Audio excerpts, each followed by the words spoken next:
contratou por quase 500 milhões de reais uma organização internacional com sede na Espanha para ser a responsável pela organização da COP lá em Belém. Por se tratar de uma organização internacional, não houve licitação. Ao todo, os valores somados com o contrato da COP chegam a quase 600. Mais de 40 juízes receberam R$500 milhão cada um em penduricalhos no mês de dezembro, R$500 milhão em um mês. O valor ultrapassa o teto do funcionalismo público, mas os tribunais do país dão um jeitinho acrescentando esse bônus aos salários.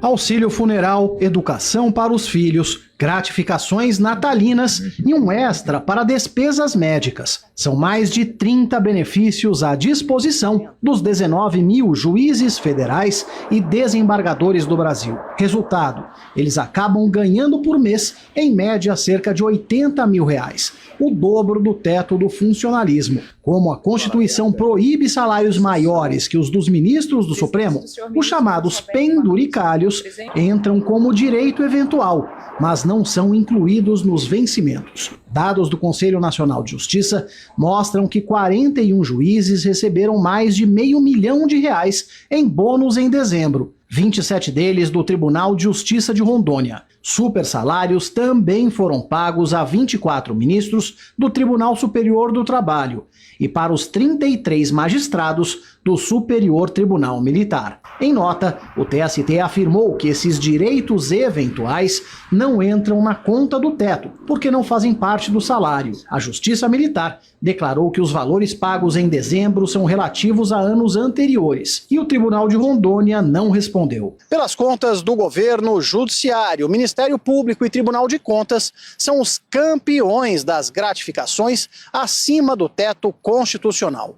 A equipe econômica apresentou uma proposta para tentar barrar os supersalários, mas o texto foi suavizado pelo Congresso. A ideia era reduzir os penduricalhos por lei complementar, mais difícil de ser alterada depois.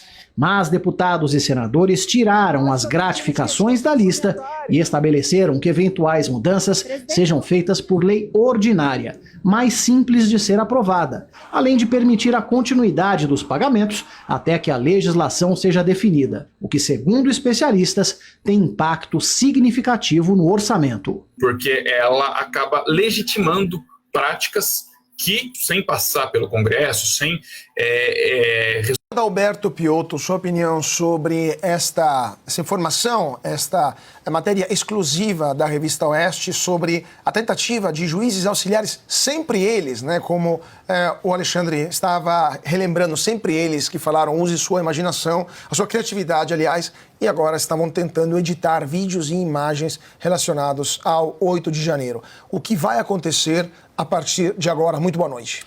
Boa noite, Cauti. Boa noite, Alexandre. Boa noite, Ana, a todos que nos acompanham. Veja a que ponto chegamos, né? O Alexandre Garcia já nos trouxe aí que outras coisas muito mais graves e que não demandam nenhuma investigação, que estão completamente fora do ordenamento jurídico brasileiro, ou seja, da legalidade, já deveriam demonstrar parcialidade, anulação e sindicância interna para saber, obviamente, com o posterior processo para expulsão, enfim, de funcionários, afastamento, e no caso de ministros do Supremo, até de o Senado se manifestar, que é o único que poderia fazê-lo nesse momento. Chegamos ao ponto de ver agora uma coisa que, sim, levaria claramente a uma percepção de parcialidade, de anulação de todas as provas e do processo, ou seja, arquivamento é o mínimo que aconteceria, mas tudo indica, pode ser que não aconteça nada, porque coisas piores já aconteceram e nada, digamos, mudou nesse cenário. Mas nós estamos num momento do país em que, eu vou fazer só uma rápida comparação, em que a economia, nem mais a mídia amiga do governo Lula consegue defender o governo. Tamanho o desmonte institucional ou o afastamento de gente que poderia dar um mínimo de sensatez a decisões técnicas do governo. Ou seja, o governo dobrou a aposta no absurdo. Essa mídia agora está reconhecendo o óbvio, que nós estamos dizendo desde o começo, desde quando veio aquela emenda fura-teto, ainda na época da transição de governo em 2022. Agora essa mídia desistiu, parece, do governo, porque os fatos se impõem. A gente só está esperando a hora que eles vão perceber em que não há mais nenhuma segurança jurídica, que as cortes brasileiras, sobretudo as superiores, sobretudo a maior delas, o Supremo Tribunal Federal, se afastou da Constituição. Quando é que essa gente vai acordar para a realidade? E aí começar a criticar essa balbúrdia institucional na qual nos colocou o Supremo Tribunal Federal. A fonte